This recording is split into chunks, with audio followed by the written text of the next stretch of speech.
Hi, everybody. Good evening. We are really excited to have you all here. My name is Tolga. I am the CEO of PARC, and I want to welcome you all to PARC and PARC Forum. We have an amazing topic today that hopefully is interest to everybody in the room. It's clearly an area and a topic that's very close to my heart. And we're going to talk about artificial intelligence and the cutting edge of AI. And without further ado, I just want to introduce our moderator, Alan Sakan. Thanks, Olga.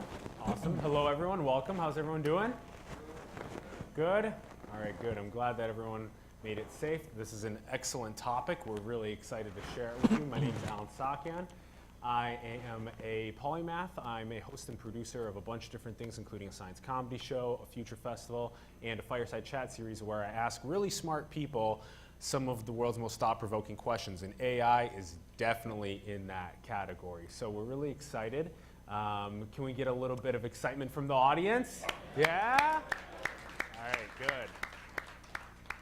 Awesome, awesome. So I'll go ahead and introduce everyone, and we'll just jump right off into the questions. So the first person that you see on our panel is Piero. Piero is a cultural historian with a background in artificial intelligence. Then next up on our panel is Maya. Maya focuses on computational creativity. Really excited for that. And then we have Tolga, who's the CEO of PARC, and he has a background in AI as well. And then lastly, we have Andra right here, who is the managing director of Silicon Valley Robotics. All right, so I think that we all know that everything is now being called AI, AI this, AI that. What's the difference? When does an algorithm even become AI? And what are some very relatable ways for us to understand the way that we use AI in the daily lives? I can start. I'm the skeptic here. So those in the audience who know me, they know that I never liked the term artificial intelligence.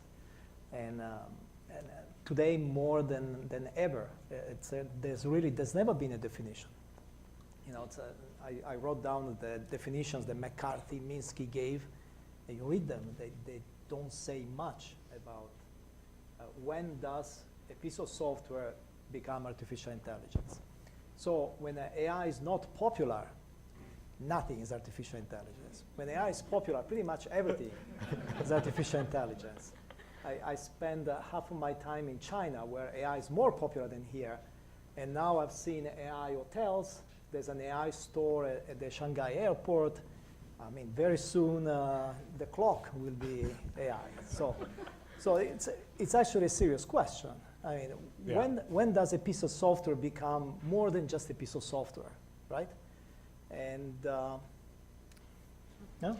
So I was asked to teach artificial intelligence at Santa Clara University, where I'm a professor. So I had to go back and look at what AI is, because of course I've noticed that the definition is used very loosely. Last year, I remember somebody came to visit my computational creativity course to give an overview of AI.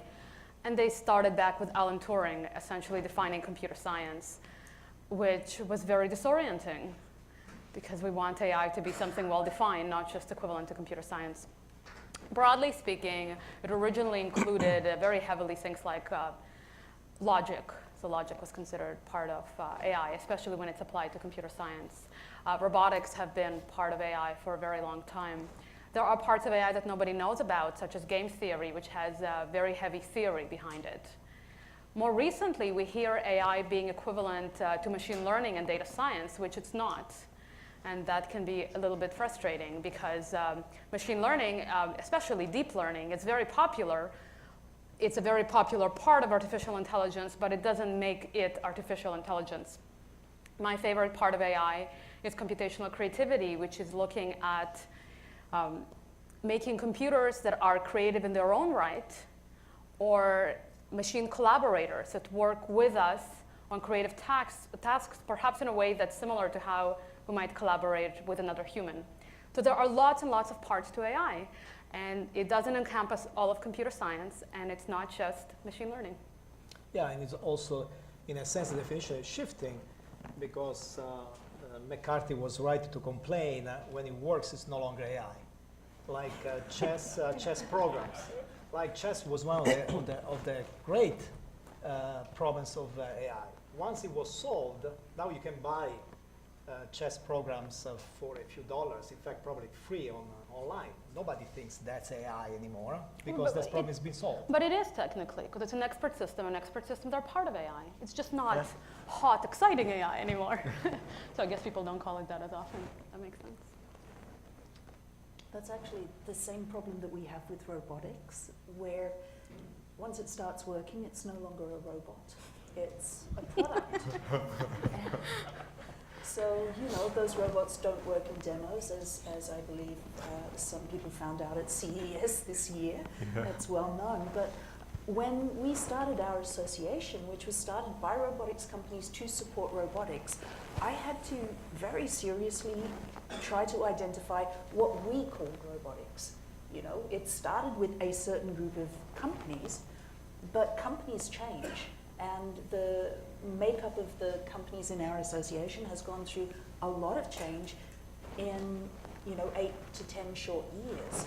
And one of the reasons for that is that there are now a lot of emerging industries, a lot of emerging startups in the field of robotics because of the advances in a whole range of physical technologies and supporting software technologies.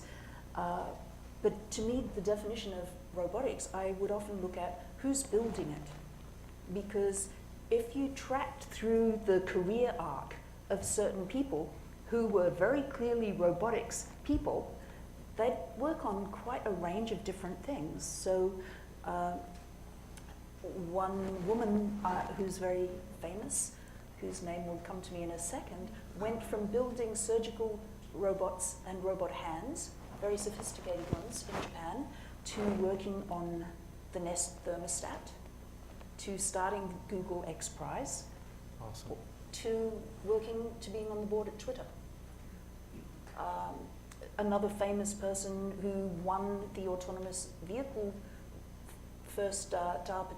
second DARPA challenge, then started working on online multi-person courses.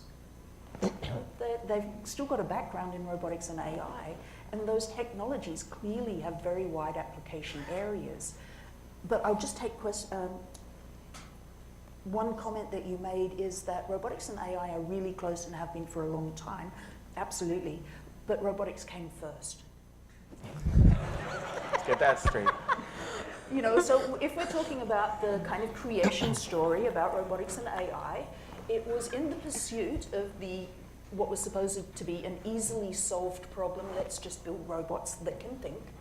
And no problem. So we'll build AI to be the brains of these robots that we want to build. And of course, it turned out that just building the AI was so much more complicated. We could build quite simple robot arms, and they were good for a lot of factory chores. And that's been the state of the industry for 50 years. Meanwhile, we started to put computers into everything. So AI has had so many more opportunities to flourish. And here's the point. Right now, this is the tipping point. Because robotics started AI. At the moment, AI is on top and robotics is just starting to emerge.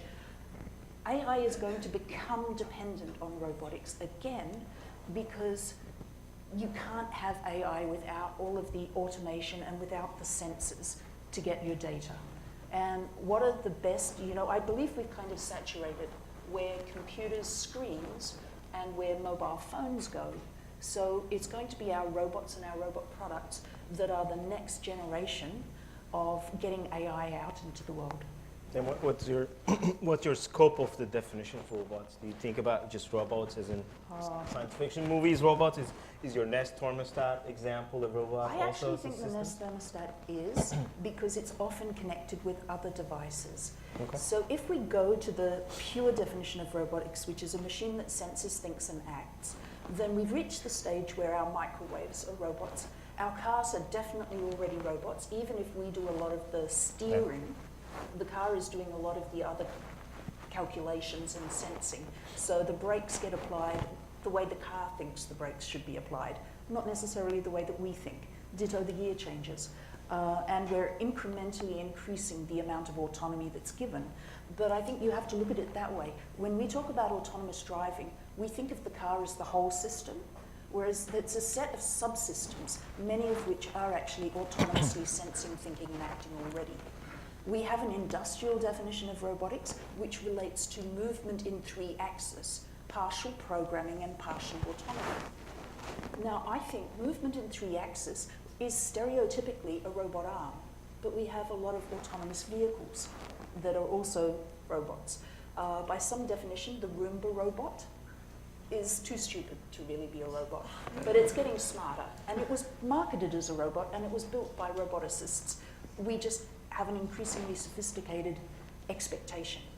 And I really believe that our next household robot is our house, not the anthropomorphic idea of a robot being something like a person with a head and a body and arms and legs. So let's take that away. That's the tip of the iceberg, the humanoid robot idea. The rest is a lot of smart devices that aren't always objects.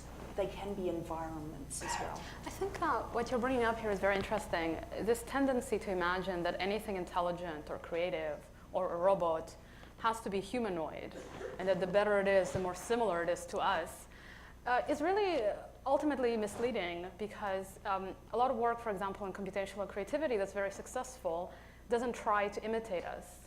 Neural networks, even perhaps the hottest part of AI right now, doesn't actually try to imitate the way that human neural networks work. It was decades ago that they realized that if they try to imitate neural networks too closely to how human brains work, it doesn't actually lead to very good results. So AI in general, and I guess robots in particular, do better when we let them be, in general, let them develop in a direction in which they are good, regardless of whether it happens to align with our strengths or weaknesses. So I just want to say that we also have had a good amount of time, I guess, with, like you said, with the start of robotics, that was hardware-based, and then we transitioned to kind of more of a software-based, right? AI can be deployed as software, and within that, then it gets to live without hardware necessarily. And then now it's kind of coming back to the merger of needing a robot to, in many cases, in some cases. Maybe let's talk a little bit about how AI learns. How does AI learn, and then when does AI become smarter than humans? And is that an existential problem? When does AI become? I mean, I think AI has been smarter than humans in many ways for a long time. It beat Kasparov at chess decades ago, and then we quickly declared that doesn't matter. The moment that, right? The moment that computers can do something, we raise the bar, whether it's intelligence or creativity or perhaps anything else. Because fundamentally, as humans, we want to be the best at ideally everything, or at least everything that matters. So, yeah, and I think we almost need to parse that question because we talk about AI as if it's one thing, and it applies to all the problems that we face. But clearly that's not the case. The question is, when does AI get better for what category of problems, with what characteristics, and when does AI still choke quite significantly on certain set of problems that humans are much more superior at. So I think if you go one level down and start, kind of composing it into those categories of problems and the complexity, and where AI can help and where AI needs, further improvement, is important way to think about it. And even the whole idea of intelligence, there's still a lot of debate as to what that actually measures, and it's certainly not the whole measure of what it is to be human by any means. So when we're talking about the equivalences, we're taking a very kind of narrow slice and trying to fit that. And I like your suggestion that it's a little bit competitive too, because we want to win whatever that kind of battle is. yeah. So I agree that your question needs to be parsed because there's really two things there. One, you said something about learning, which is a loaded word, and the second one, you said something about machine being better than us. I think most machines, if not all of them, are built, exist because they do something better than the average person. The clock is my favorite example. There's no human being, no matter how smart, that can tell us how many minutes and seconds we've been speaking. But that machines can do it. It was invented 1,000 years ago. So most machines do something better than humans can do. Where we win, we can do all of those things. Okay? We will not beat AlphaGo. But AlphaGo is an incredibly stupid machine. It can do only one thing. We don't have a name for a human being who can do only one thing and keeps doing it non-stop. AlphaGo right now is playing against itself, right? Non-stop, non-stop, non-stop, non-stop.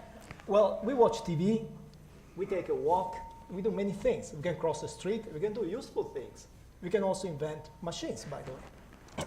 But in terms of a machine doing something better than us, I think that happens all the time. Can you run as fast as your car? So, you know. But on the other hand, machines are ours. We make them, right? So in some sense, I mean, in a very real way, the whole advantage of being human is that we can make tools. And suddenly we are creating tools that are so amazing that we are intimidated by them and we are scared of them, which is a little bit amusing, actually, because they're here to help us. But the second part, the learning part, that's the real question. Well, we can discuss how it's done. Does a dishwasher learn to do what it does? Not really. It's been, you know, there's a hardware thing there that makes it do. When can you say the machine actually learned to do something? So that's I think, a more complicated question to answer. Well, we can try to address it if you guys want. Yeah, please. So older AI used to be more like the washing machine that you just mentioned. It was more about taking a process that we understand and putting it into a machine so that it could do it. So to give you a fun example, Harold Cohen, who unfortunately recently passed away, had a system named Aaron that could paint. He was a painter, and he created an automated artist that autonomously created paintings. Really beautiful pieces of art. And this was a long time ago. This was decades ago, yeah. This is before machine learning. Because people think this only happened when Google started doing it. No. Yeah, I know what you're talking about. That's right. So this is surprisingly little known. This is back when, before Photoshop, before it was easy to visualize things on a computer screen. Harold Cohen had this massive setup with robot arms that had paints in there that would move around, and it's a really sophisticated system just so you could put paint on paper to create this artwork. But these were expert systems. I think that they're fascinating. And I think in a way, it doesn't matter if it's an expert system, if it's doing something amazing. But we moved past it. Right now, I have a computer system. It's called Alicia. That I created precisely because I didn't know how to do something. So in the middle of my PhD, I started learning how to sing opera, because apparently doing a PhD in computer science was not enough to do. We'll have to get a demo of that later. Yeah, so as I learned how to sing and became semi-professional, at some point I decided, I was taking a bus, I remember this really vividly, I decided that I want to write original songs. And I suppose cocky as I was, doing my PhD and learning how to sing opera, I thought that I could write original songs, no problem. Let me just sit down and try to do it. And for 3 years, I couldn't figure out how to write a good melody. I could write melodies, but they were so bad, I could not imagine spending time producing them, spending time learning to perform them, because they were horrible. And it was when I was introduced to computational creativity that I decided to create a collaborator for myself that could help me come up with original melodies. So I wanted to give it lyrics and have it come up with original melodies for them. Now, it's very important that unlike Harold Cohen and David Cope, actually, who is I could talk about at length as well, he created these amazing pieces of music, but again, because he was a composer and he could put the rules into the computer, I couldn't do it. I wanted the machine to do something that I didn't know how to do. And we did. Within 3 months, we had a prototype, and if you want to play with it, try alicia.com. You can compose with a system that was written by, largely by a person who cannot compose.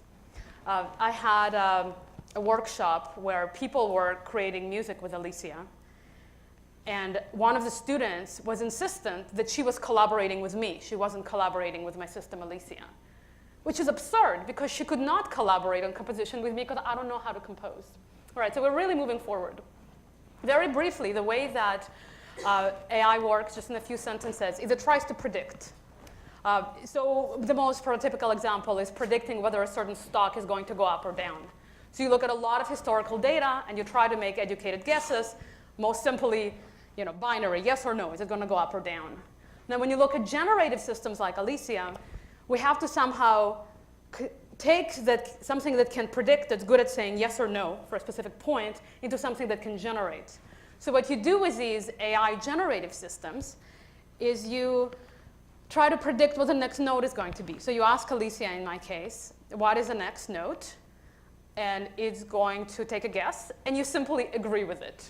Then you ask it again, what is the next node? And you agree with it again. With a certain confidence, it can predict. That's right, but it's actually really interesting that in generative systems, the confidence doesn't become as important as it is in something like predicting stock value going up or down.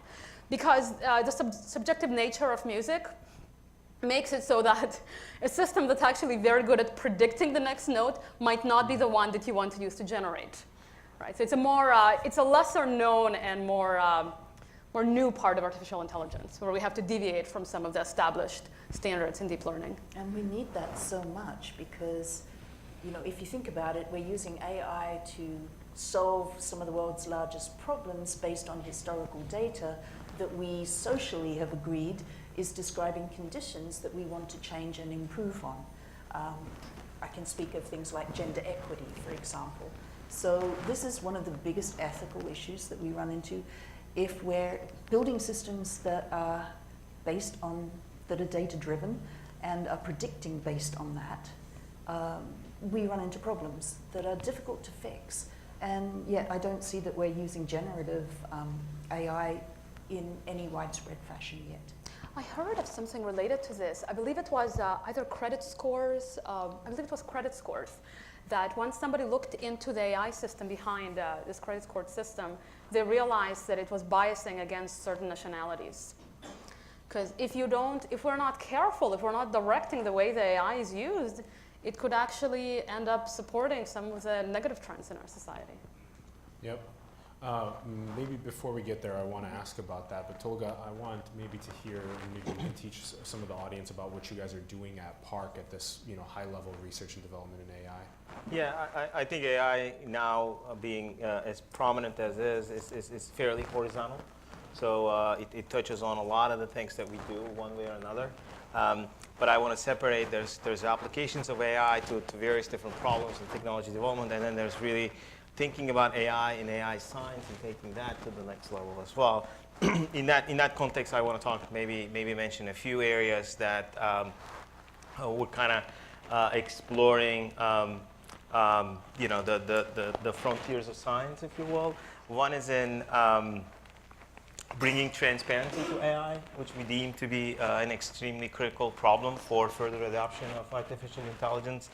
And that, roughly speaking, all these AI systems are black boxes and they operate in a black box fashion. You feed a bunch of data and then they learn what they learn, including the biases that's in the data, and then they make predictions, right? And when you ask why they come up with a certain set of recommendations, they can't tell you.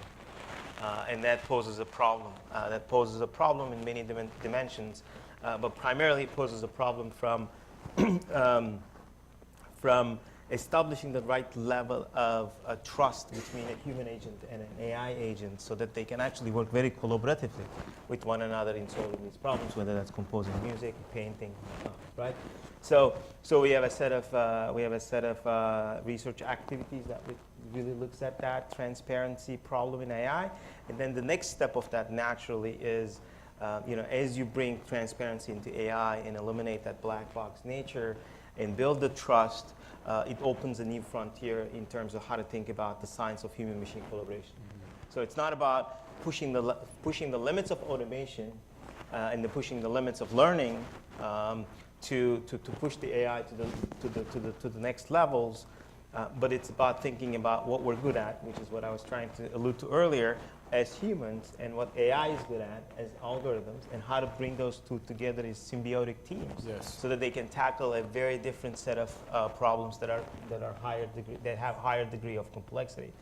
And then we work on intelligent assistance is another area. Basically more with an enterprise flavor.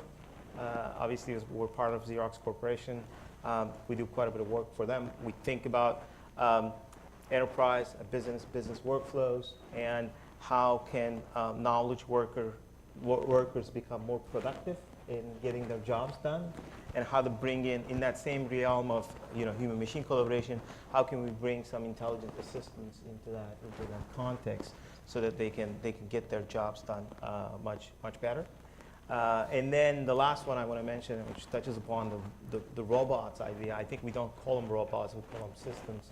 But this whole notion of machine intelligence, how do you enable machines, systems, robots, whatever you want to call them, to be better at sensing, thinking, and acting? And there's a number of mega trends in technology, which is, sensing becoming ubiquitous and low cost and highly customized, and a lot of real-time data that is being generated everywhere from the nests and drones and cars and other kinds of devices. How do you think about all of that, and how do you couple that with the new and state-of-the-art AI and machine learning algorithms, so that you can actually enable those machines to be better in sensing, thinking, and acting?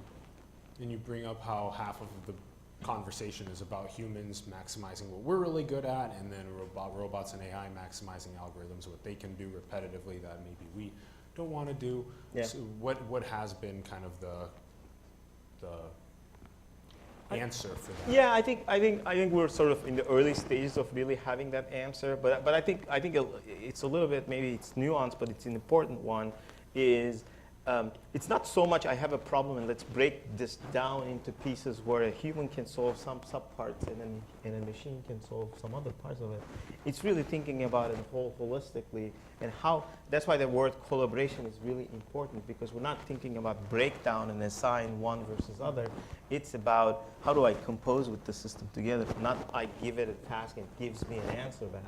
But can it help? Can we build off of each other? Can I, we talk about, how do they learn? Learning also implies teaching, but it's a two-way street in our view, that we think that as humans we can teach AI agents, and AI agents can teach us. And we're also exploring that interplay between teaching and learning between these systems in this context of human-machine collaboration. So this is actually really interesting. I'm really fascinated how much your experience in a completely different field aligns so perfectly with what I see in computational creativity. So one of the things, I think I could give a pretty good concrete example here. One of the things that machines are very good at is exploring the space of possibilities. One of the things that humans are very good at is being able to tell when you notice something good. So in case of Alicia, which is my focus, machines, at least if you create them well, are very good at coming up with many different options for you. So they can create little pieces of art, or they can create little melodies. And then a human, even a non-artist, can come back and tell whether they like the melodies or like the pieces of art and choose amongst them. So that's one way that you can task divide. Have the machine generate and have the human evaluate. Yeah. So this seems to be a field that I don't think many of us understand well, and you're just sort of starting to get into it, Maya, is how can robots or artificial intelligence be creative? It seems to be almost, where we just barely developed into creativity just recently in the evolutionary spectrum. How are we going to teach robots and AI to potentially be creative? Yeah, Piero? Go first. Well, it kind of goes back to what Piero was saying. In a way, we first need to break down what it is that we're talking about before we can decide whether a machine can do it. So when I teach computational creativity, we always start with what is human creativity. And it becomes very quickly very obvious that we can't grasp really what creativity is in us. And then what happens is that the moment that a computer does something that would be considered creative for a human, we very quickly redefine what creativity is, to make sure that computers don't take it away from us.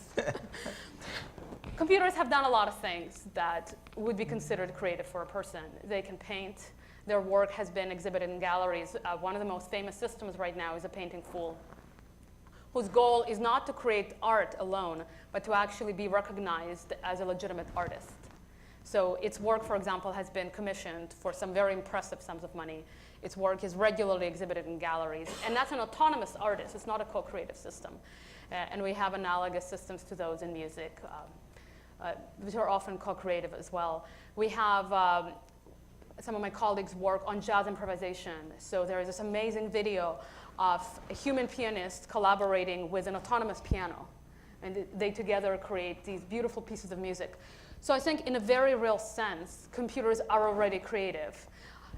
But of course, we're moving the bar. So right now, perhaps similar to transparency, we expect computer artists, or we want them to be able to explain what is the meaning behind their artwork. So that's one direction. And I really think that we're going to make progress. And of course, somebody's going to come around and say that's not enough, and that's going to give us a new challenge, and that's how the field moves forward. But definitely things are right now a lot further than I think most people are aware. It's really interesting, so I'm going to build on something you mentioned. So part of the transparency, also in the context that we worked about, is about explainability.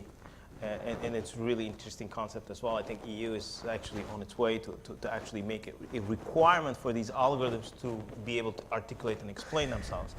And so that's really interesting if you combine it with what you said. I think creativity is a really interesting example because you cannot actually codify how it happens, but you can look at the output and then you can make a judgment about whether that was a creative, an output of a creative process or not.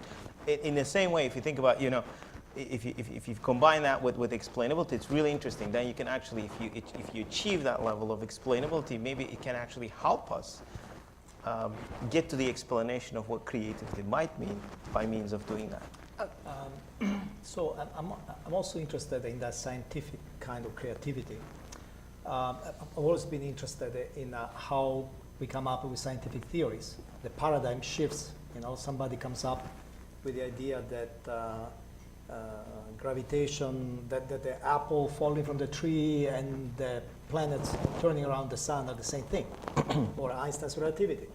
So, a little bit of history. One of the very early AI programs was the GPS, General Problem Solver, done by Simon and Newell, I think 1957. And at that time, they thought intelligence is mathematical logic. If you can solve a theorem of mathematical logic, you have human intelligence. Turned out that was the easy part of AI. And they quickly realized this. And in fact, I think in 1963, Simon himself had one of his students, I remember his name, work on analogical reasoning, trying to come up with a creative idea based on something that you know. And at CMU, that at the time was called Carnegie Institute of Technology, Walter Reitman objected, what you are doing, based on mathematical logic, is not what we do. The human mind is chaotic. The human mind continuously generates ideas. And then eventually one seems to fit and you go after that. Why that one? Well, sometimes it's just aesthetics. It just looks beautiful.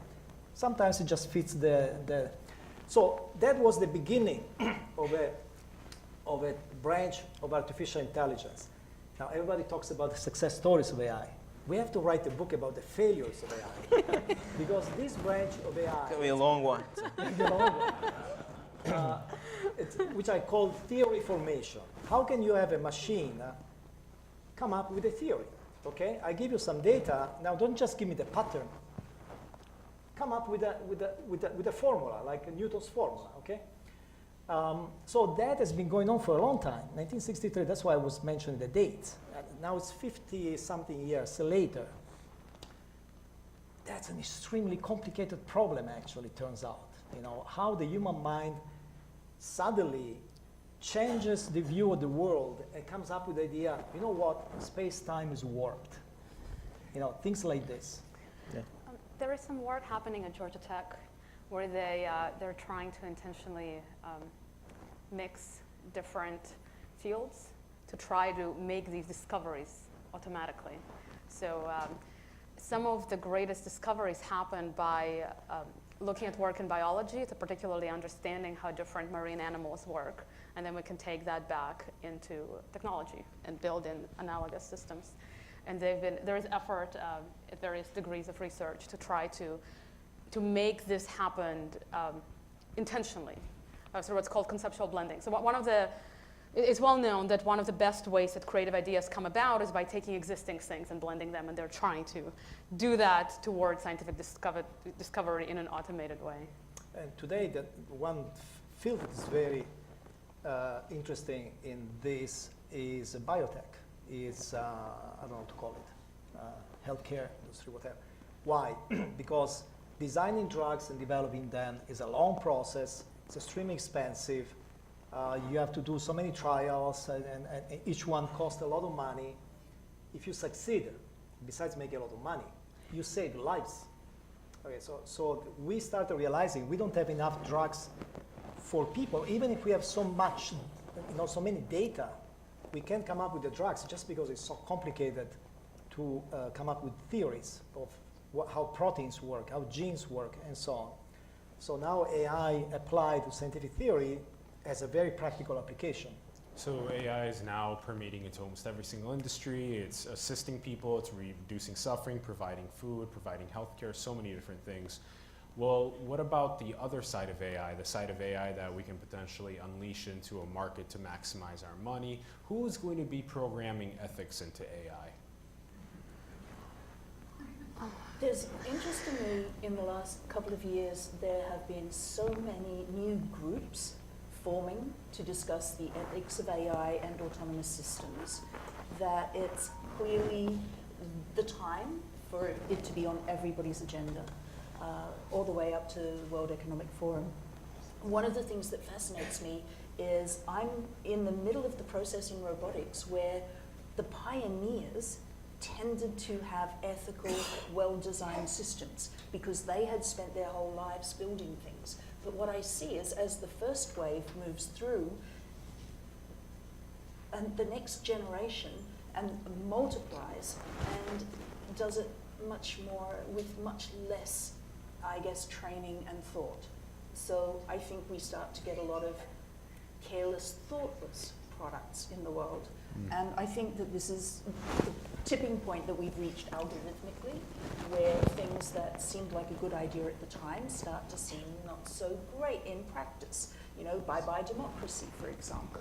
But the questions that have been, how do you say, the answers that pretty much come up, even though in some cases the principles are 27 or 35 or 137, or in some only 3 or 4, center around the idea of transparency and accountability, because we can't even assign liability and responsibility if we can't explain exactly what just happened. Could you please elaborate on bye-bye democracy? I remember the days when we thought the internet was going to be untrammeled goodness, open and support something like democracy, which was the ability of everybody to have their voice heard. One of the reasons I became very interested in ethics and design of technologies broadly is I'm also old enough to have been knocked back for astronaut training when I sent my 10-year-old letter off to NASA because I was a girl. And to have been heard over and over in my life, growing up in my father's physics lab with my mother programming the university's mainframe computer, that's unusual for a girl. At a certain point in time, I started to find that what was most fascinating wasn't building the rockets and the robots, but was asking why doing that was unusual for a girl, and how we were coding and encoding all of our social formation into our technologies, and then what the impact of those encoded technologies was going to have in the feedback onto our society, and to see if we could start to work out where these patterns were developing and kind of head them off at the pass, as it were. I'm old enough to have seen the development of the first pages on the internet and the World Wide Web, and I could predict that that was going to be a rather macho, trollish environment, and I stopped mucking around on computers. I went back to study robotics and AI because clearly letting things go doesn't help us. We've got to be right in the center of what's happening to understand both the promise and the peril, to use a Victorian phrase. And I think it's very difficult for a startup to do something. It's much easier for a large company to do something. It's possible for us to create regulations, potentially even at global levels, not necessarily always to implement them. But one of the things is, as a society, we have, even if they're imperfect, many social frameworks already. What we need to do is harness the parts where we use those things and pay a lot of attention, I think. I'm a big fan of Kahneman's fast thinking, slow thinking. One of the things that's happening right now with our technology is that it's using a lot of our fast thinking systems rather than our slow thinking systems. And our economy is biased towards that kind of endorphin-like responsiveness. Yep. You know, even if we look at things like companies reporting to shareholders on quarterly bases, how can a company then develop technologies that are good for the world over a 50-year period? So all of our problems with AI and robotics, ultimately they come back to, as Norbert Wiener said, people problems. And I love that he wrote back in 63 or 64 that the future isn't a comfortable hammock that we can lie back in and be waited upon by our robot slaves. It's an ever more demanding struggle against the limitations of human intelligence. Really well said. Yeah, well said. Is there other thoughts from you guys about AI ethics, maybe about artificial general intelligence posing an existential threat? I think that's a really important topic. I think the human race is so lucky to even have flourished on this rock orbiting the star in the first place. We only got here because the asteroid killed the dinosaurs. I mean, there's so many filters that are going to just eradicate us from this planet, just like, you know, 5 stars down the line already it happened to. AI seems like the next filter, so how do we get past that filter? I might have sounded a little bit on the negative side, but I'm also techno-optimistic because I just want to add, think of the pace of expansion of human knowledge, where only a few hundred years ago, all of human encoded knowledge could be captured in one library, when people could talk about, could really explore every subject. And now I calculated how many years it would take me to read all of the books in the University of Sydney Library when I went back to study, and I realized that I wasn't even going to be able to keep up in my discipline, which is a splinter of a fraction of what that single university encompasses. And how many universities do we have? And how many, and you realize how essential things like this and search become. So we've become already augmented completely, but it is the way that we are now solving problems. So our definition of human has changed. We're all cyborgs right now. So let's enjoy that too. I think really worrying about artificial general intelligence is premature, to say the least. Garry Kasparov, I think it was him, that the world chess champion, said, before we start worrying about what machines do, we should worry about what machines still cannot do, because they could do a lot more for the human race they are not doing. And the other thing, there's a lot of talk against Silicon Valley right now, with this view that, let's talk automation, not artificial intelligence. It's as we said at the beginning, it's difficult to define. There's a lot of talk that what Silicon Valley is producing is somehow is going to be an existential threat for the human race. It's wildly exaggerated, and we risk missing the point that humans are still the #1 existential threat. So I think if you want to find an enemy of the human race, don't look at Silicon Valley, look at Washington, D.C. Yeah, You know what I mean, right? And in fact, these days, perhaps the #1 killer of people is people, literally, whether it's by murder or suicide. That might change though very soon. At the moment, It's already you can happening say with autonomous drones. that the rationale behind the military use of drones, and they've written a huge paper on the ethics of autonomous warfare, if anybody's seriously interested in that subject, is because it saves more American lives. So, you know, I try to avoid the ethics of warfare because it's kind of a tautology. But we have evolved a set of rules, and robots are far from the first existential technological threat that we've faced. Chemical warfare and nuclear warfare. So this thing is extremely dangerous. It's collecting a lot of data about us all the time. You know, I would worry about this before I worry about. And then all you need is an AI to parse that data about you, and then it can make some prediction about your life that you don't even know, and then use that as blackmail against you. There's so many. On the cloud, there are hundreds of invisible robots that are looking at this data right now. So Yeah, what can we find in Piero's library of photos? Let's look. Just as a joke, we're friends.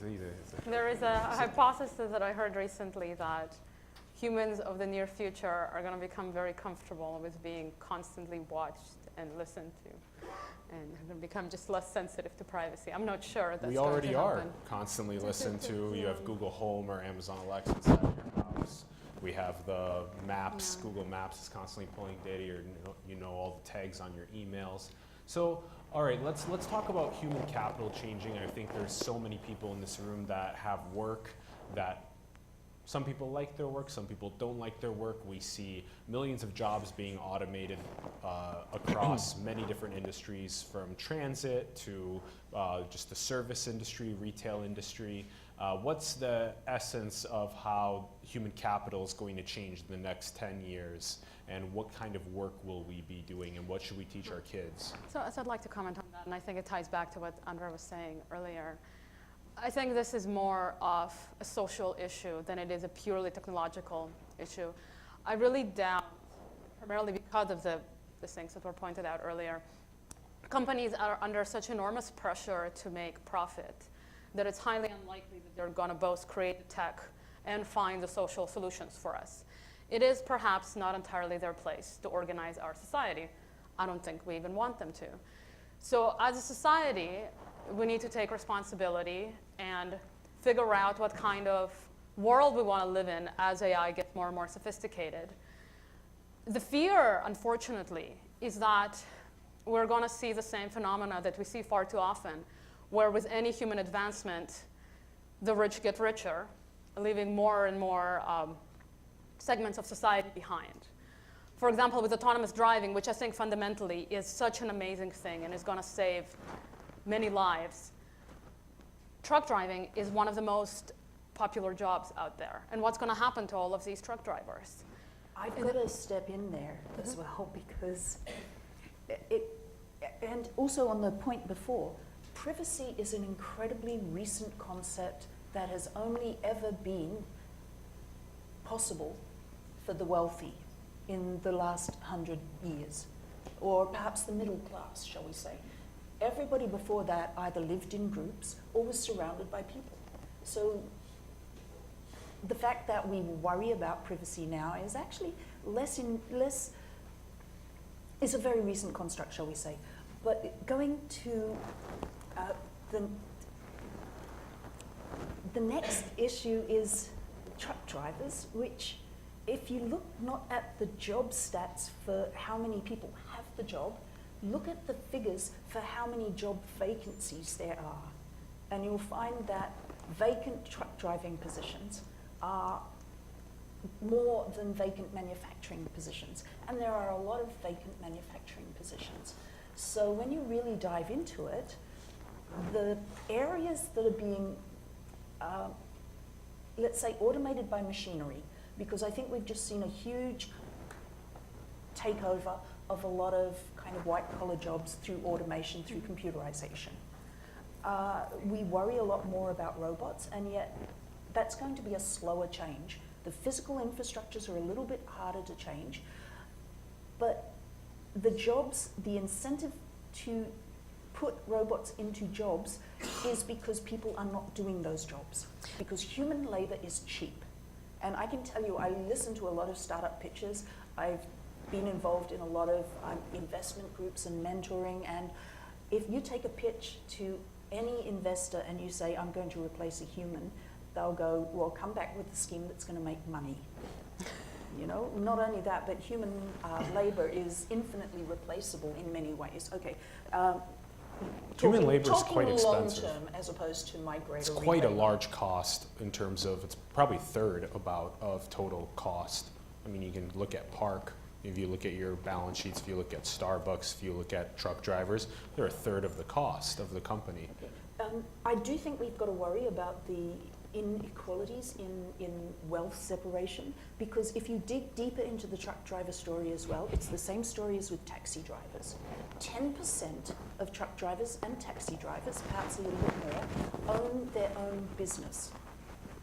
They suffer much more when it's an automated process or Uber comes in than the person who's working for part of a fleet.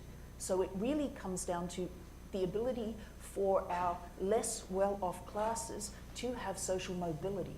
I think that's not talked about a lot. Yeah. And that's where, if we can utilize robotics in the way, if we consider it like power tools for this next generation, and yet try and facilitate small businesses around, or artisanal businesses. It sounds a little bit strange to talk about automation and artisans, yet that's actually what can make cost-effective production in small batches in local areas possible. But you try and take a truck driver or somebody that is a barista at Starbucks that knows a repetitive process, and you try and teach them how to become an artisan. You try and teach them how to do a creative problem-solving process that is not a 6-month retraining process. Talk to every Starbucks barista. There's the ones that don't talk, and then there's the ones that talk and often see themselves as a creative artist. And the communication is something that you will not get when you automate that process.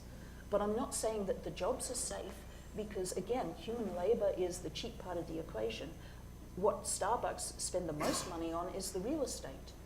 So there is actually a trend right now, and it happened before robots. So this is where Chipotle is taking a large share of the retail takeout food business, because the footprint when you serve up food in that fashion is smaller than when you're doing a lot of the more traditional fast food type industry. So we're seeing a general evolution, and the cost saving comes from machines that can make processes possible in smaller footprints. And we've seen this with banks, with the spread of ATMs.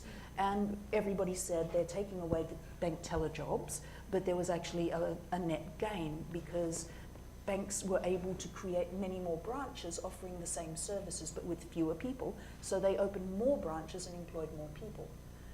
One of the other equations around robots and labor, sorry to belabor the point, is that in most studies of factories primarily around automotive and consumer electronics, because that's where the most industrialization has happened, the factories that used robots lost some jobs but became more productive, more successful, and employed more people. Where you are in danger of losing your job is actually in the factory that didn't automate, because it went broke and closed down, or sent the jobs to another country. I think that the history of automation taught this lesson for centuries. Of course, I understand the concern. It's a real concern. The experiment with trucks has been done. In many Asian countries, they use trains. You know, United States is being left behind in this sense. So a lot of truck drivers in China today don't drive trucks. Yes, hopefully they do something else. China is a communist country, by the way. So I think there's a problem with automation in general. You look at the movies from the 30s and the 40s, you see these huge rooms full of people, typically women, typing on something called typewriters. The younger people here have never seen a typewriter. So it's always been that case. Now, in the case of automation that we have today, it gets a little more difficult to retrain people. That we have to admit that it is more complicated. China, in fact, which, long story, but last year AI became an official national Chinese program, sanctioned by the president. They have a president who believes in science technology. It's unusual, I know, it's surprising for us. So now they want to teach AI in primary schools. And this is not something I read in the news. My wife, Jingsha, is from China. She's working on some of these programs. In primary school? In primary school. So, of course, there is an issue there. But the issue is not new. Technology has always done that. It has already displaced workers. And the biggest tragedy is always people my age. Because if you are 25, 26, you can still adapt quickly to the new technology. If you spend your life working in trucks or whatever else, and suddenly you have to change job because your job is dying or your salary is going down, yes, I understand the concern. One more thing, I'm not an economist, but simple statistic, the European country with the highest density of robots is Germany. The Asian country with the highest density of robots is Japan, and the American country with the highest density of robots is the United States. Now, take a wild guess which are the countries with the lowest unemployment in each continent. Germany, Japan, USA. Now, it doesn't mean that everything is good. There's a lot of people whose salary has declined, their income has declined, so just being employed doesn't mean anything. But it's not true that just automation destroys jobs. It also creates jobs. Definitely. Now, the question is, are they better or worse than what you had, and so on and so on. So, Yeah, I think there's a local scale and a more global scale of that, right? So clearly there's a set of tasks and jobs that are likely to be eliminated due to automation and AI and machine learning or whatnot. And then there are some others that are safer, perhaps. And then the local effect is those people that actually get, that feel the pain, if you will, that work in those tasks. But I want to kind of push back a little bit on something you said, Pierre, is the, age demographic is one thing, and I agree with what you said. But I think one thing that we're overlooking now, which actually amplifies the problem that we're facing, is the pace of technology. Yes, the technology has challenged us, and automation has challenged us to kind of rethink about all of this and reskill ourselves in a way that then, it created some jobs, but we were able to kind of catch up and reallocate where we deploy our skills as humankind. But that was done before. And I think the stark contrast from the history, from the past, and now is we're living in a world where there is not a single technological wave that's coming. We talk about AI here, but talk about AI and then talk about IoT, talk about blockchain, and you put all of those together. It's changing so fast that those that are left behind and that gets displaced out of the workforce, the reskilling and retraining challenges at unprecedented levels because of that pace of technology. And that's what we need to think about. I'd really like to comment on that. And I know I brought up the truck drivers, and thank you for qualifying the positive aspects as well. But I'm an educator, and I've worked at 2 public universities in the United States, and our education is already terribly underfunded. There are people who want to go to university and can't. There are so many issues. Whereas in Canada, I had 4-year training in computer science. There are universities here where the computer science training is essentially 2 years, which is not enough. It's not. And I watch over and over again students losing jobs to people who come from other countries, which of course in a way is great. But we should first be educating our own people. And AI is of course contributing to this issue both in positive and negative ways. But ultimately, it's a social issue. And we need to be putting funds towards educating our own people. And I think without that, we are going to see people who kind of fall out of the system. Very well said. Yeah. All right, shall we go ahead and open up for some questions from the audience? We have a hand up right there. Maybe let's give a round of applause for our panelists. Yep. Oh, we're not supposed to talk. Great job, everyone. I think we covered a lot of great topics. Yes. Thank you very much. My favorite roboticist is Ridley Scott. And what's kind of interesting is that from the perspective of the early 70s, the visions presented in Terminator and more importantly, in my view, in Blade Runner, are really about in smart machines, autonomous machines, and then biological computers, if you will. And what is the ethics of biological computers in the sense of Nexus 6? This was the year that of the incept dates of the Nexus replicants. And Skynet, I believe, went intelligent, developed consciousness in 2019, if I'm not mistaken. So We're a little bit out in our predictions, but has anybody read Isaac Asimov's 50-year predictions that he wrote for the 1964 World Fair? He was pretty good. yeah. I would invest in his stock. But it's You know? it's not that the predictions failed. All these predictions failed in a 30-year perspective. But the question I have is, given that as background, is we've moved, as your T-shirt clearly shows, from mechanical computers and card programming to electronics. Where is intelligence in biology, in wetware, if you will, and how will that affect the kinds of capabilities, the speed, and the ethical concerns that you have? I think there are so many areas of interest that you've raised, and I think we're just putting the foundational stones together to start merging some of these areas. So a number of my friends do swarm robotics, and they tend to be more in the medical and mathematical fields, and yet that's being applied in robots. It's also being applied in cells. And biomimicry plays a really strong part in the development of robotic systems, and then the development of robotic systems feeds back and pays actually quite a lot. It feeds back into our research on how physical systems or biological systems work and operate. So there is cross-pollination, and it needs to continue. And in fact, one of my kind of theses is that in some fashions, we've gender-coded electronics as male and organics as female.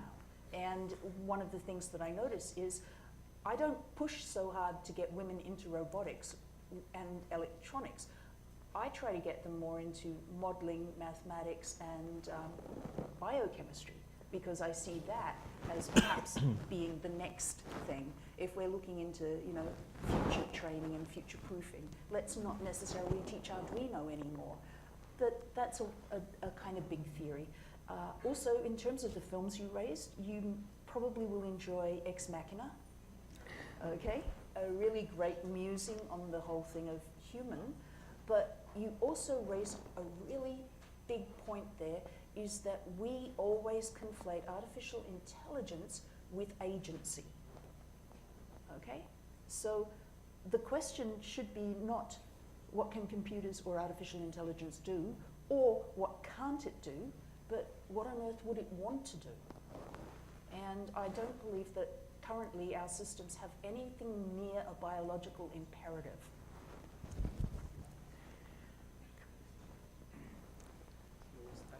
Who was next? Somebody has to keep Okay, hard to Let's go. keep track. Alan, you're in charge of the... Hi everyone, my name is Omar, also with Omar. We came from Dubai. I'd also like to announce that we also have now the first Minister of Artificial Intelligence. His name is also Omar. Nice. Yeah, his name is Omar al-Ulama. So, we don't have one yet. We need one. We need a Minister of Artificial Intelligence. That's exactly the reason why we want to try to be number one in establishing AI across all government services to its people. So excellent discussion. I'm also a writer, so I'm writing my second book, and this is the reason why Omar and we came here, because we want to collect a lot of this content for the book, which is about AI and everything else that you just mentioned. My question, sir, was regarding AlphaZero. You said that it was technically, stupid. It could only do one thing, maybe just play chess or play AlphaGo. But then think of Google itself. Like right now, we feed it so much information about so many different topics. Isn't it becoming super intelligent? And only God knows what's in the moonshot lab that they talk about. They say it's completely confidential. But do you not think that the machine could probably do a lot of different things that we're constantly feeding it information every single day? on different topics? Just asking. That's actually a very complicated question because it sounds like a simple question, but it really goes back to the definition of intelligence. What is intelligence? See, in the 70s, 80s, we were building expert systems. The idea was we build a machine that will give answers to complicated questions, like medicine, okay? I have these symptoms, tell me what I should do now, what do I have, and so on. That program failed, one of the many failures. The program failed for many reasons, but one reason is very simple. You Google it. You don't need to have all this intelligence in a machine to give the answer. You just Google and you find somebody who posted the, well, unfortunately, you find a lot of people now. Now you find too much. Yep. Okay, so if you look at the whole universe, the Google search engine is searching. Is that an intelligent system? That goes back to the definition of intelligence. If to you intelligence is just something that does what a human does, yeah, then the whole web is intelligent. But of course, if you think in terms, is it conscious, then probably it's not conscious. So the question is actually very complicated because first you should have we would have to define intelligence, and nobody has that definition. I would answer your question by saying that yes, it is absolutely insanely important for us to better understand what actually is going into that system every single day. Millions and millions of different searches and inquiries for different people that they can log and pin that this person's asking about this medical condition and this person is traveling to China this many times. All this sort of information, what is actually being done with it, how can we maximize human potential with it, not destroy people with it, all of that important stuff. This is where the discussion happened between Elon Musk and Mark Zuckerberg. Because Elon Musk is saying it can be crazy and intelligent and go and this is I'll listen to It absolutely can, especially if it's running on an open platform. It absolutely can. If your objective is to maximize funds, which for so many people on the planet is their objective, and you let it loose cannon out onto the financial markets or whatever system you want, there is a major problem with something like that. Okay, I feel a need to organize this a little bit. We can't go around saying that just because Google has a lot of information that it can search, that makes it incredibly intelligent. Okay? Granted, it's an incredible accomplishment in its own right because we all know that they had this super sophisticated algorithm for search, and then eventually, I'm not sure exactly what they're doing now, but at a certain point, the best search results were the search results that people who typed exactly the same query found useful. Okay, so having a lot of data is helpful, of course. Of course, it's an incredible accomplishment to have everything together. On you. You log in with your Gmail account and you search and you have a calendar and you have Google Maps and you have all Yeah, that's those not things. amazing to me. Just collecting information, right? We can make lots of great things in searching and apply some machine learning so that it can personalize the results to me. Okay, still, that doesn't make it a system that has different forms of intelligence. It just has lots of data, okay? It's still task specific. All AI right now is task specific. We don't have anything remotely resembling general intelligence. Okay, so just I wanted to separate having information on different topics versus having different kinds of cognitive abilities that are coming together. Okay, I hope that was helpful.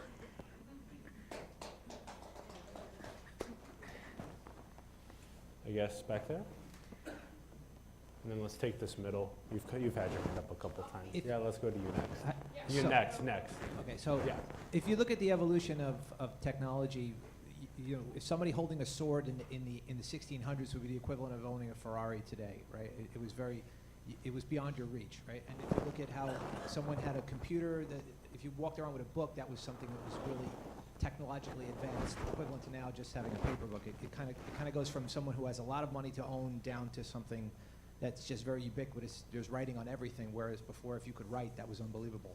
So if you take AI, right now, if you take AI and just say a drone or something that looks like a dog from Boston Robotics, and it's very expensive, where does this panel see in the next few years? What happens when it's ubiquitous down to the point where everyone can own it, the average person can own it? Where does this panel see that going, and what do you think that world will look like? I think one of the things that we have to watch is that right now our world's organization, the leading organizers of information are making their money on advertising. We've seen a huge change in the last 100, 150 years from being a society that was concerned with production of goods, particularly, say, starting at food and then manufacturing other physical goods, to being one that's about organizing information. Yet, the way that we choose to make use of that, the way that we fund the use of that, is through selling us things. And I think that we need to somehow go well beyond discussions about universal basic income and start to really, I think we have an opportunity right now to even change the debate from work. I mean, why shouldn't work be something we enjoy? Does, in terms of technology scaling down in cost until everyone has like a Boston Dynamics dog where everyone has the newest Magic League augmented reality and things like that, I think that we will eventually get to a point like that, and that's going to be tremendously impactful, especially for people that are of low socioeconomic status once it's a couple $100s to afford something like that versus the tens of hundreds of thousands of dollars for things like that. Something to keep in mind, and we'll probably end up having many more discussions like this across the next couple of years, is the difference in social stratification and speciation potentially of socioeconomic statuses.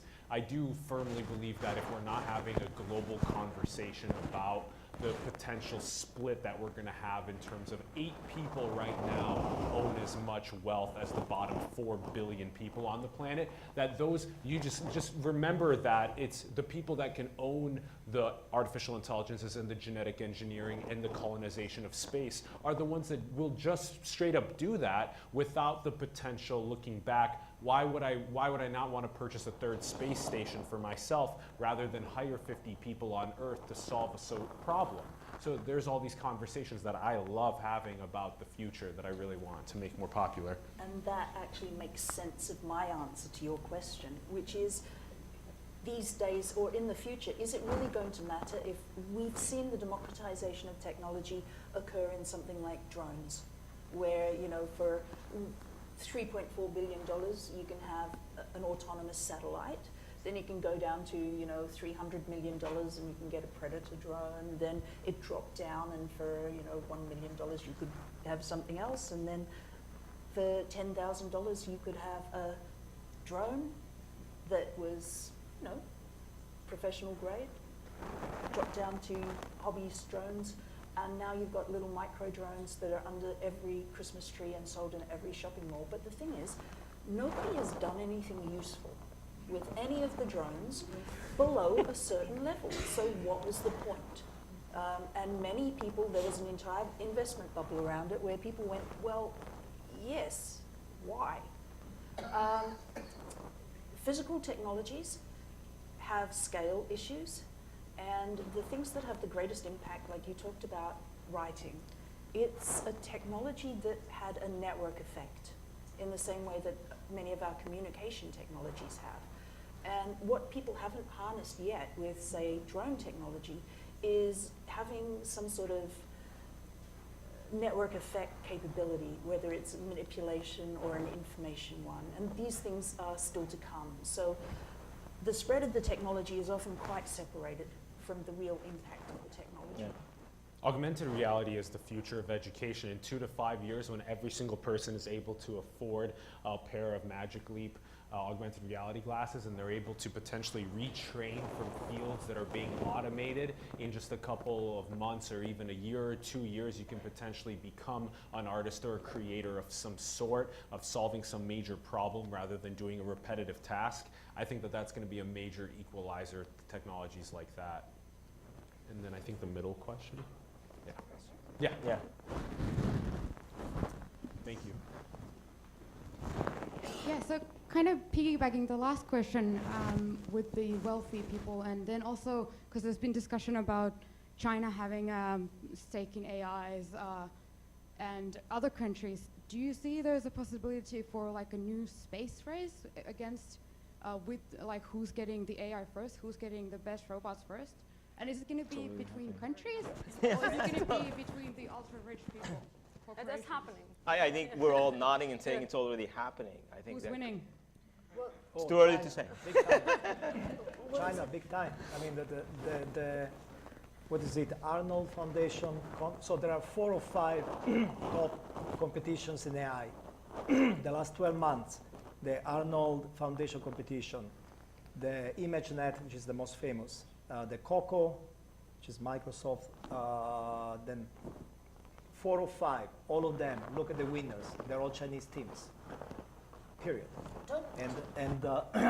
And it's a national program. So as you can imagine, China right now is investing, is flooding universities with money and so on. We can discuss forever about who is more creative, who is not more creative. But in terms of the number of engineers that they're producing, they dwarf the US. And even before this, 2015, I think, I look up the data about STEM graduates. China is 10 times more than the United States. Even considering the population, it's still a lot more. It's still more, because Yeah. that would And be math, 3 billion I mean, people, and yeah. AI, at the end of the day, is computational math. So they're graduating a lot more. a good 2016 was an important year in deep learning, but not because of AlphaGo, because it was the first year that China produced more papers in AI than the United States. So, and you know, we can argue why. My wife is Chinese, is standing in front of me, so I can't really get into politics. She's a Chinese journalist. It's beyond AI as well. You know, interesting things. It was predicted to happen in 2019. It's already happened. China is purchasing and producing more of the world's robots than any other country. And the only reason it's not featuring on the most dense roboticization, really, like Germany, Japan, and Korea and the USA, is the per capita ratio. Because if you look at the total, they're ahead of everybody now. And that's what you can do.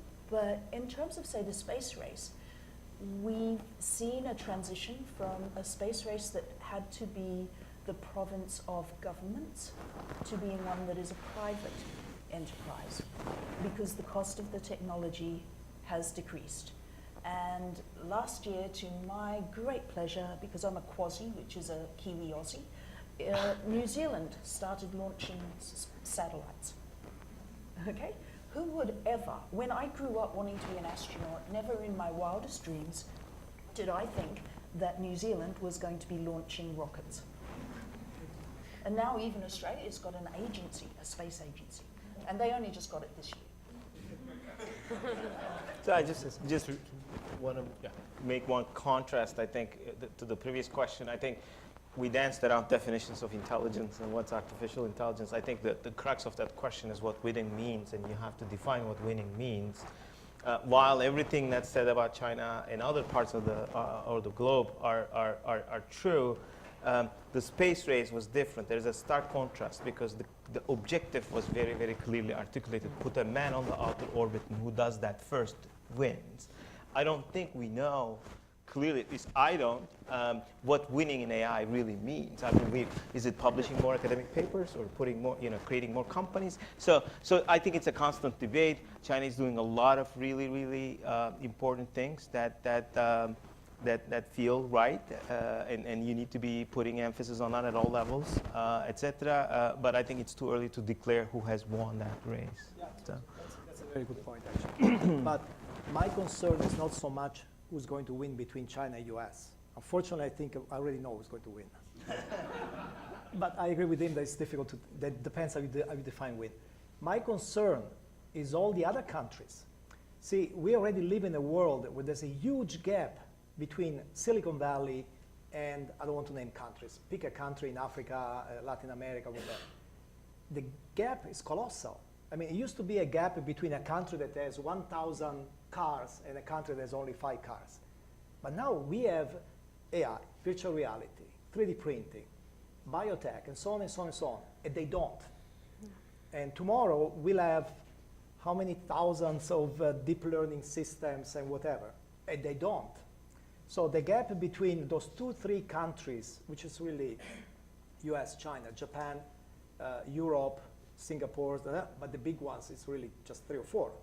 And the rest of the world, that's a huge gap where, you know, a country in Africa can never catch up. So my concern is not so much who's going to win between the powers, it's what happens to 90% of the other countries. Exactly. Yep. All right, who's had their hand up? I think Keith had your hand up quite a while. Yeah. Yeah. It's, we'll bow for tonight, so. Okay. I wanted to direct this at Professor Piero.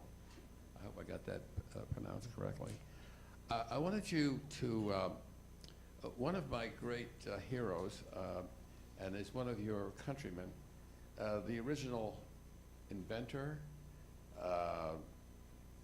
artist, whatever you will, I think has been, you might say, done some artificial intelligence in his day, and that would be the great master Da Vinci, who put all these things together, and you could go down the inventions, which were political, well, more than political, they were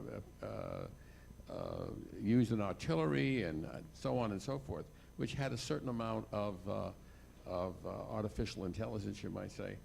Could you take his position, and by the way, all of his was driven by human creativity. Could you respond as if it were him, as how he might see this issue today? So you want me to pretend I'm Leonardo da Vinci? Yeah, let's do that. This would be a great It's like somebody asking you if you were Einstein. It's okay. It's okay. I think, I suspect a lot of these people, starting with Alan Turing, would be disappointed. That's always been my feeling. I gave a talk at USF at Alan Turing's, what was it? 100th anniversary, I don't remember. And in my presentation, I would say Alan Turing would be disappointed because I think we tend to go down the route of practical things. That's what really happens. You know, as I said, AI has many failures. The failures of AI are the most interesting things. Like Leonardo was both creative in art and science. Oh my God, that's so complicated, even for us humans, imagine for a machine. So what we tend to build is practical tools. And we are very far from having anything that is real creativity. The other reason that many of these great people would be disappointed is us human beings. As we use technology, we tend to lose something about the human creativity. You know, the simplest example is when you follow the navigator, and now you see people following the phone, the smartphone, inside a shopping mall. It has become too complicated to ask somebody, excuse me, where's the store? Right? You just follow the machine. I don't think that Leonardo would be very impressed with the human beings that we have today. With the technology, I mean, some of his inventions have been implemented. So he would just ask us, why did it take you so long? On the other hand, as new technology becomes available, new forms of creativity become possible. There's a whole field of sound design, which is now accessible to everybody because we have things like GarageBand, which didn't exist before. Of course, it simplifies and perhaps even trivializes certain things that would require a whole band of musicians before. It gives and it takes away. Mm-hmm. Yeah, let's go back here. Interesting discussion and very broad, I must say. But you leave me confused between automation and artificial intelligence. To me, you know, your example of an automatic transmission, to me, that's not artificial intelligence. I mean, is it learning anything about, you know, your behavior? At least today, I don't think so. So depends if it's a Tesla or not. Do they have AI in the? No, it's an electric motor, so there is no transmission. So AI doesn't have to. Technology within it that is learning.